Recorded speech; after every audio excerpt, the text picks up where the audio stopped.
بسم اللہ الرحمن الرحیم۔ آج کل کا موضوع ہم اس پہ مزید دلائل اور احادیث صحیحہ پیش کریں گے کہ یا رسول اللہ کہنا جائز ہے کہ نہیں جائز۔ جس کو آج کل اگر جو کوئی آدمی یہ کہہ دے یا رسول اللہ یا حضور علیہ السلام کا وسیلہ پیش کر دے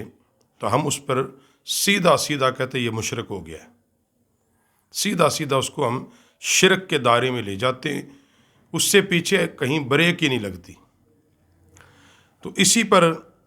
کل بھی میں نے کچھ احادیث عرض کی تھی، آج اس سے آگے اس احادیث کو طبرانی کی جلد نمبر 1 میں نقل کیا ہے، اور اس کے راوی ہیں حضرت عثمان بن حنیف۔ اس حدیث کے راوی کہ حضرت عثمان غنی رضی اللہ تعالیٰ عنہ کے پاس اپنے کام کے لیے بار بار ایک آدمی حاضر ہوتا تھا، اور حضرت عثمان غنی رضی اللہ تعالیٰ عنہ اس کی طرف متوجہ نہیں ہوئے اور نہ ہی اس کی کوئی حاجت روائی کرتے تھے۔ وہ آدمی کئی بار حاضر ہوا، لیکن ایک دن حضرت عثمان بن حنیف رضی اللہ تعالیٰ عنہ سے ملا اور ان سے اس بات کی شکایت کی کہ میں بار بار جا رہا ہوں، عثمان پاک میری طرف متوجہ نہیں ہو رہے۔ حضرت عثمان بن حنیف نے اس آدمی سے فرمایا کہ جا وضو کی جگہ پر جا اور پھر وضو کر کے آ اور 2 رکعت نفل نماز پڑھ، اور پھر کہو اللہم انی اسألک واتوجہ الیک بنبینا محمد نبی الرحمہ یا محمد انی اتوجہ بک الی ربی۔ پھر کہ اے اللہ میں تجھ سے سوال کرتا ہوں تیرے نبی محمد جو نبی رحمت کے وسیلے سے، اور تیری طرف متوجہ ہوتا ہوں جو رحمت والے نبی ہیں۔ اے محمد صلی اللہ علیہ وسلم، میں آپ کے ذریعے اپنے رب کی طرف متوجہ ہوا ہوں، اے اللہ میری حاجت پوری کر دے۔ اور پھر حضرت عثمان بن حنیف نے کہا اس کے بعد تو اپنی حاجت کا ذکر کر، وَتَذْكُرُ حَاجَتَكَ، تو اپنی حاجت کا ذکر کر جو تیری حاجت ہے، اس حاجت کا ذکر کر اور آ جا، حتیٰ کہ میں بھی پھر تمہارے ساتھ چلوں گا حضرت عثمان غنی کے پاس۔ پھر میرے پاس واپس آ۔ وہ آدمی چلا گیا، اور جو کچھ حضرت عثمان بن حنیف نے اس آدمی کو کہا اس نے ویسے ہی وضو کیا، 2 رکعت نماز نفل پڑھے، اور پھر حضور علیہ السلام کے وسیلے سے دعا مانگی۔ اور پھر جب وہ حضرت عثمان بن حنیف اور وہ آدمی دونوں حضرت عثمان غنی رضی اللہ تعالیٰ عنہ کے پاس پہنچے تو دربان فوراً آیا اور ہاتھ پکڑ کر ان کو عثمان غنی کی بارگاہ میں لے گیا، اور عثمان غنی نے بڑے احترام کے ساتھ ان کو بٹھایا جہاں آپ تشریف فرما تھے، اور پوچھا کیا حاجت ہے، اور اس کی حاجت کو پورا کیا۔ اور عثمان غنی نے فرمایا کہ تو نے آنے میں دیر کر دی ہے، تو نے آنے میں دیر کر دی ہے، آئندہ بھی کوئی حاجت ہو تو ہمارے پاس چلے آنا۔ اب یہ جو احادیث پاک میں نے عرض کی ہے، اس کے اندر کہ اس بندے کی حاجت پوری نہیں ہو رہی تھی، اور اس نے جو دعا مانگی اس کے اندر کیا کہا،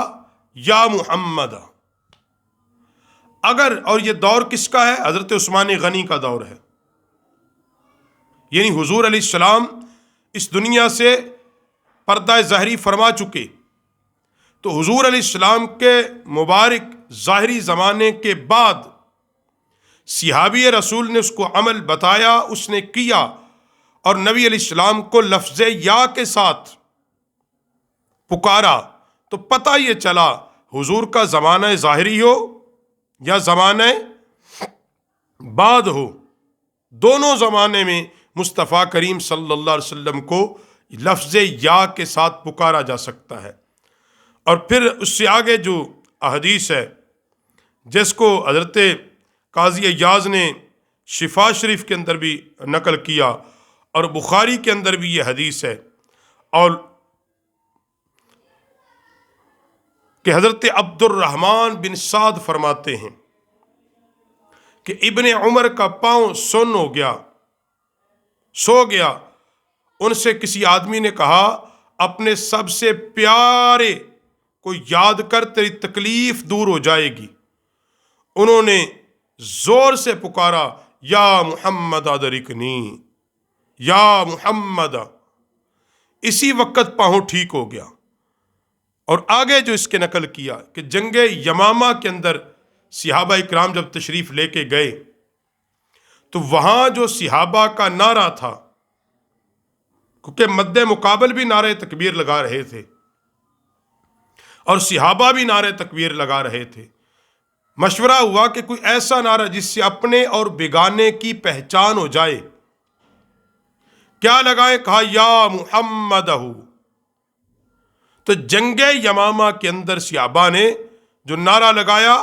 یا محمد، اور پھر فرمایا دوسری روایت کے اندر ہے کہ وہاں جنگ یمامہ میں صحابہ اس نعرے کے ساتھ کہتے یا محمد یا منصور عجب عجب، یا رسول اللہ صلی اللہ علیہ وسلم یا محمد۔ مطلب یہ کہ نبی علیہ الصلوۃ والسلام کو یا رسول اللہ، یا نبی اللہ، یا محمد کہہ کر پکارنا شرک و بدعت نہیں، بلکہ آئین قرآن و سنت کے مطابق ہے۔ اور اس کے اندر ہی اب قرآن پاک بھی پڑھ لیں، اللہ رب العالمین نے جگہ جگہ کیا کہا؟ یا ایھا النبی، یا ایھا الرسول، یعنی لفظ یا کے ساتھ اللہ خطاب کر رہا ہے۔ آپ نماز کے اندر آ جائیں، التحیات یعنی تشہد پڑھتے ہیں، حضور کا زمانہ ظاہری آج تو نہیں ہے مگر آج بھی لفظ وہی ادا کرنا ہے، السلام علیکہ ایھا النبی، السلام علیکہ ایھا النبی،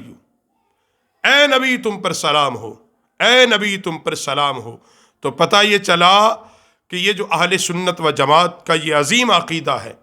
کہ یا رسول اللہ کہنا اور حضور علیہ الصلوۃ والسلام کو پکارنا اپنی مشکل کشائی میں، یہ شرک بدعت یا مشرکوں کا طریقہ نہیں، بلکہ یہ صحابہ کا اور اہل ایمان کا طریقہ ہے کہ محبوب کو جب پکارا جائے لفظ یا کے ساتھ پکارا جائے اور ادب کے دائرے میں رہ کر پکارا جائے۔ تو اس عقیدے پہ جو ہم نے 2 دن یہ بحث کی ہے قرآن و سنت کی روشنی میں، تو احادیث صحیحہ سے ثابت ہوا آج بھی اگر کوئی رسول اعظم علیہ الصلوۃ والسلام کو لفظ یا سے پکارے، حضور اپنی توجہ فرماتے ہیں۔